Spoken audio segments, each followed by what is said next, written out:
రేవంత్ రెడ్డి గారి ప్రభుత్వానికి దక్కిందని చెప్పేసి తర్వాత 7.5 లక్షల కోట్లు అప్పు తీసుకొని వచ్చారు.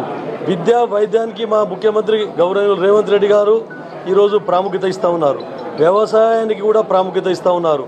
ఈరోజు వాళ్ళు చెప్పింది ఏది చేయలేదు.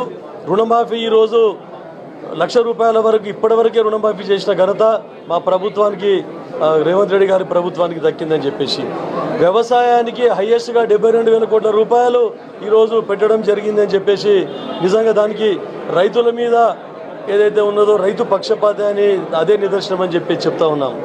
ఇంకా ఇప్పటికి పాత బకాయిలు ఇస్తూ ఉన్నారు. గతంలో చేసినటువంటి కాంట్రాక్ట్ పనులకు ఇంకా బకాయిలు తీర్చలేని పరిస్థితిలో ఉన్నాం. లోటు బడ్జెట్ వలన ఎవరు కాంట్రాక్టర్స్ కూడా కొత్తగా ప్రతిపాదిస్తే వాళ్ళు పని చేయడానికి కూడా ముందుకు రావడం లేదు. దీన్ని బట్టే బడ్జెట్ వాళ్ళు ఎలా తయారు చేసినారో గతంలో వాస్తవికతకు ఎంత దూరంగా ఉన్నారో తెలుస్తూ ఉంది. తర్వాత విద్యాపరంగా ఒక టీచర్ రిక్రూట్మెంట్ కూడా ఇప్పటివరకు చేయలేదు. మారుమూల ప్రాంతాలైనటువంటి నారాయణఖేడ్ లాంటి దగ్గర ఇప్పటివరకు ప్రమోషన్ల మీద టీచర్లు పోతే ఇప్పటివరకు చాలా ఖాళీలుగా ఉన్నాయి. ఆ ఖాళీలను భర్తీ చేయలేకపోతా ఉన్నాం. విద్యను చాలా వెనుకబడేసిన గత ప్రభుత్వంలో.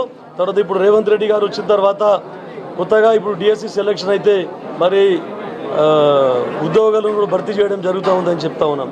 కాకపోతే వాస్తవికతకు దగ్గర ఉన్న బడ్జెట్ ఇది మన ముఖ్యమంత్రి రేవంత్ రెడ్డి గారు తర్వాత బట్టి విక్రమార్క గారు ప్రవేశపెట్టిన బడ్జెట్ అని చెప్పేసి చెప్తా ఉన్నాం.